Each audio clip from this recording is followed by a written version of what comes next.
ٹھیک ہے نا. اب میری طرف اشارہ کرو. ہاں میں سوال تو کروں, اب میرے سب سے بڑا گنہگار کون ہے؟ چلو اشارہ کرو. ایسا میری طرف کرو.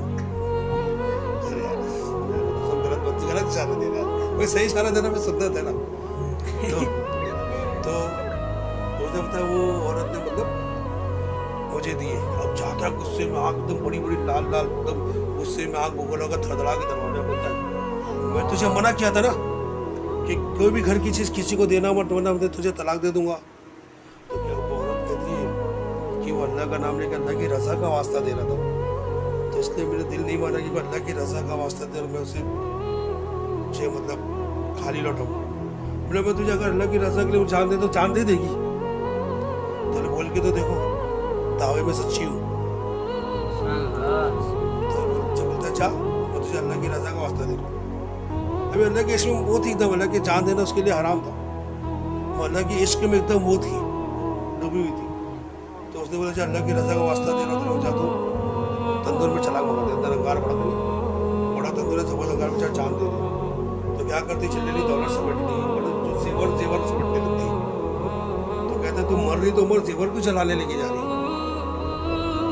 تو کہتے کہ میں اپنے رب کے پاس جا رہی ہوں, میں سچ دس کے جاؤں گی. اور زیور کے ساتھ چھلانگ لگا دیتی ہے. تو یہ سر پکڑ گئی تو گئی, میرا زیور بھی میری دولت بھی لے کے چلی گئی. اس کا افسوس اپنی بیوی کا نہیں اپنے دولت کی.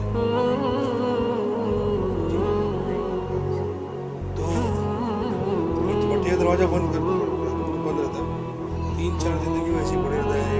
کوئی عورت دیکھو لے کے چلی گئی, میرا چل گیا ادھر, یہ بتا صاحب بڑھ گئی تھی سب سے اور چل گیا ہوگا, یہ ہو گیا ہوگا. تو اس کو خیال آتا ہے کہ اب تو اندر چل کے خاک ہو گئی ہوگی, پٹی کی آنکھ میں گھس گئی ہوگی, پر بہت زبردست بھڑک رہی تھی. تو کون اندر سے دھواں نکلے گی, بدبو نکلے گی, بھپکا نکلے گا. اندر چلی لاش کٹی پٹی کچھ بھی رہے گی, اور سب کوئلے جلے پھٹے راکھ سب پڑے رہیں گے, ہڈیاں ادھر ادھر سے پرچی پڑی رہے گی. زیور میں نہ ہو سکتا ہے کہ کونے کاپے میں مل جائے, روٹیاں بھی چلی ہوئی سب ادھر ادھر ملے گی. تو کوئی اگر ایک زیور بچاؤ مل جائے تو میں نکال لوں. اس کو عورت کی پڑی نہیں, ابھی زیور کی تلاش کی. اور وہ جیسے ہی دروازہ کھولتا ہے کہ اس کی آنکھیں کھلی کو کھلی رہ جاتی, ہکا بکا رہ جاتا ہے, ایک دم متعجب ہو جاتا ہے. کیا دیکھتا ہے کہ وہ جو بٹی ہے جنت کے باغوں میں سے ایک باغ بنی ہے, یہ اپنا زیور پہن کے وہ جنت کی ہوا میں جنت کے باغ میں ٹہل رہی ہے. تو یہ ابھی حیرت میں رہتا ہے کہ غیب سے آواز آتی ہے. اللہ تعالیٰ فرماتا ہے اے بخیل آدمی, کیا تو نہیں جانتا کہ آگ میرے دوستوں کو نہیں جلاتی ہے؟ کیا تو نہیں جانتا کہ آگ میرے دوستوں کو نہیں جلاتی؟ تو وہ جو مسلمان قیدی کو جو آگ کے تیل میں ڈالا گیا تھا, وہ تو تکلیف تو دور کی بات ہو, تو شہید ہوتے تو اللہ کا دیدار ہوتے رہتا ہے. تو اللہ جب یوسف علیہ السلام کو دیکھ کر مصر کی عورتوں نے اپنی انگلی کاٹنی پتہ نہیں چلا, تو جو اللہ کا دیدار کرتے رہے گا اس کی جان جاتے رہے گی, تو اس کو کون سی تکلیف کا احساس ہوگا؟ سمجھے نا, کون سی تکلیف شہید ہونے میں. تو شہید تو وہ اپن دیکھ رہے تھے جل گیا بیچارہ, وہ تو اللہ کا دیدار کرتے کرتے جنت پہنچ گیا. اور جب کوئی شہید ہوتا ہے تو حدیث پاک میں آتا ہے کہ فوراً اس کو ایک جنت سے جسم مل جاتا ہے. تو حدیث پاک کا مفہوم ہے کہ تھوڑی دیر کے لیے وہ حیران رہ جاتا ہے کہ میں ادھر ہوں تو وہ کون ہے, میں ادھر ہوں تو وہ کون ہے. تو اس کو یاد آتا ہے جنت سے جسم ملا ہے. سمجھے نا میری بات؟ تو ایسا بھی ہوتا ہے. تو اب اپنے کو دکھا بیچارہ شہید ہو گیا, وہ تو جنت پہنچ گیا, تو جنت کے مزے لے رہا ہے نا. مگر جنت میں تو کچھ غم ہے نہیں, کوئی غم ہے جنت میں, کوئی دکھ ہے, مگر شہید لوگ غمگین بیٹھے رہیں گے. اللہ تعالیٰ فرمائے گا میرے جنت میں کوئی غم تو نہیں ہے, دکھ تو نہیں ہے. اب اللہ تعالیٰ سب جانتا ہے, اس کے بعد بھی اللہ تعالیٰ پوچھتا ہے تم کیوں غمگین ہو. تو آج کہتے ہیں مولا ہمیں پھر سے دنیا میں بھیج, پھر سے ہم تیری راہ میں تکلیف جھیلیں اور تیری راہ میں شہید ہو. کیونکہ ہم کو شہید ہوتے جو مزہ آ رہا تھا جنت میں مزہ نہیں آ رہا ہے, کیونکہ اس وقت ہم شہید ہوتے تھے تیرا دیدار کر رہے تھے. تو اللہ تعالیٰ فرمائے گا کہ یہ دارالعمل نہیں ہے, جنت دارالجزا ہے, یہ انعام کی جگہ ہے. عمل تو دنیا میں تھا, تو اب لو خوش ہو جاؤ, میں پردہ اٹھا رہا ہوں میرا دیدار کرو, میں پردہ اٹھا رہا ہوں.